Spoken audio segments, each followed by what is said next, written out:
Nellore rural police station పరిధి దళిత మహిళకు న్యాయం చేయాలంటూ దళిత సంఘాల ఆందోళన.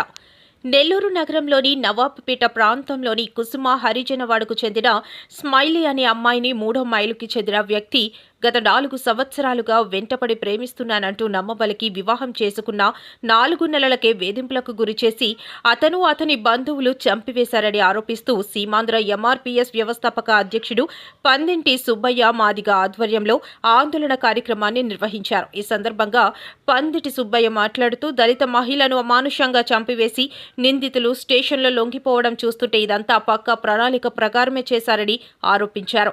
నిందితులను కఠినంగా శిక్షించే వరకు దళిత సంఘాలన్నింటినీ కలుపుకొని ఉద్యమం తీవ్రతరం చేస్తామని హెచ్చరించారు. ఈ కార్యక్రమంలో వివిధ దళిత సంఘాల నాయకులు తదితరులు పాల్గొన్నారు.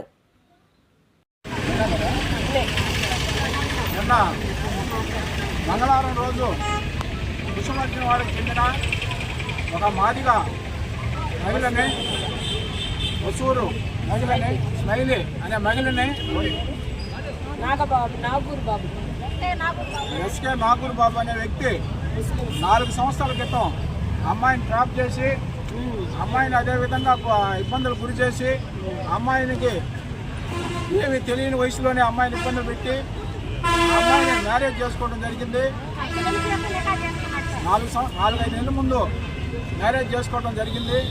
ఆ మ్యారేజ్ చేసుకున్న కాడి నుంచి వాళ్ళ కుటుంబ సభ్యులు కానీ వాళ్ళ ఫ్రెండ్స్ కానీ వాళ్ళ బంధువులు అందరూ కూడా ఈ మాదిగ అమ్మాయిని పెళ్లి చేసుకొని మా మొహం దారిపోసామనే విధంగా ఆ అమ్మాయిని నానా ఇబ్బందులు గురి చేస్తూ అమ్మాయిని మానసికంగా ఇబ్బందులు గురి చేస్తూ మాదిగ దాన్ని పెళ్లి చేసుకున్నాం అనే విధంగా వాళ్ళ ఫ్రెండ్స్ అందరూ కూడా తీసుకొచ్చి నేను బయటికి పోతే అమ్మాయిని 2-3 కాపలా పెట్టి మగవాళ్ళని ఆ విధంగా హింసించి ఆ అమ్మాయి పట్టుకోలేక వాళ్ళ నాన్నకి వాళ్ళ అమ్మకి కూడా ఫోన్ చేసుకునే పరిస్థితి కూడా లేక ఈరోజు అమ్మాయిని ఒక పబ్లిక్గా నెల్లూరు నడిపొట్టున ఉండే అమ్మాయిని ఈరోజు పబ్లిక్గా కొట్టి చంపేసి ఈరోజు పెద్ద హాస్పిటల్ రామచంద్ర హాస్పిటల్లో తీసుకొచ్చి చేర్పించేసి ఈరోజు పోలీస్ స్టేషన్లో సరెండర్ అయ్యారంటే వాళ్ళకి ఎంత ధైర్యం ఉంటే ఈ వ్యవహారం చేస్తారు.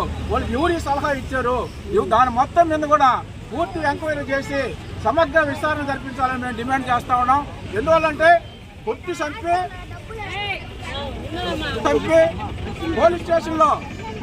పోలీస్ స్టేషన్లో వచ్చి లొంగిపోవటం, వాళ్ళకి ఎవరు సలహాలు ఇచ్చారు, ఎవరు ముందుగా ప్లాన్ వేసుకొని అమ్మాయిని కొట్టి చంపేసి ఈరోజు మీరు పోలీస్ స్టేషన్కి వచ్చి లొంగిపోమని మాకు పోలీసు బంధువులు ఉన్నారు, వాళ్ళు మమ్మల్ని కాపాడతారు అనే విధంగా ఈరోజు ఎంత దుర్మార్గంగా ప్రవర్తిస్తున్నారంటే ఇది చాలా దుర్మార్గమైన విషయంగా భావిస్తున్నాం. మాదిగ మహిళలంటే సమాజంలో లెక్క లేకుండా పోయింది. ఆ మహిళలకు మాత్రం ఏమి జరిగినా కూడా రాష్ట్ర వ్యాప్తంగా కాదు జిల్లా వ్యాప్తంగా కూడా అన్ని జిల్లాలు కూడా కలుపుకొని రాష్ట్ర వ్యాప్తంగా కూడా ఆందోళన చేస్తాం. మేము అందరం కూడా సిద్ధంగా ఉన్నామని తెలియజేస్తా ఉన్నాం. ఎందువల్లంటే ఒక మాదిగ మహిళ మీద చెయ్యేస్తే ఆ చెయ్యేంత వరకు ఇరిచేదానికి కూడా నిద్రపోవాలని మేము తెలియజేస్తా ఉన్నాం. ఎందువల్లంటే ఈరోజు చూస్తా ఉన్నాం ఎక్కడికి పోయినా కూడా అన్ని డిపార్ట్మెంట్లో అన్ని ఏరియాల్లో అన్ని కాలనీల్లో కూడా మాదిగ మహిళలు ఎస్సీ ఎస్టీ మహిళల మీదే దాడులు జరుగుతూ ఉన్నాయి. ఎందువల్లంటే వీళ్ళకి ఎవరు లేరు, వీళ్ళని అడిగేవాళ్ళు లేడు, వీళ్ళని చేస్తే ఎవరు ముందుకు వచ్చేవాళ్ళు లేరు, వాళ్ళకి ఏమి వనరులు లేవు, పబ్లిక్ లేదు, అందువలన వీళ్ళని ఏం చేసినా కూడా అడిగేవాళ్ళు లేరు అనే విధంగా ఈరోజు చాలా మాదిగ మహిళలు ఎస్సీ ఎస్టీ మహిళల మీదే దాడులు జరుగుతున్నాయి. దాన్ని మేము తీవ్రంగా ఖండిస్తా ఉన్నాం.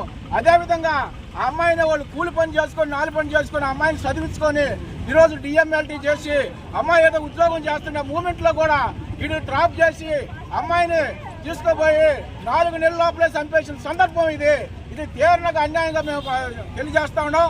అందువలన ఆ కుటుంబానికి సమగ్ర విచారణ జరిపి ఆ కుటుంబానికి రాష్ట్ర ప్రభుత్వమే అన్ని విధాల సహాయం చేయాలని మేము కోరుతా ఉన్నాం.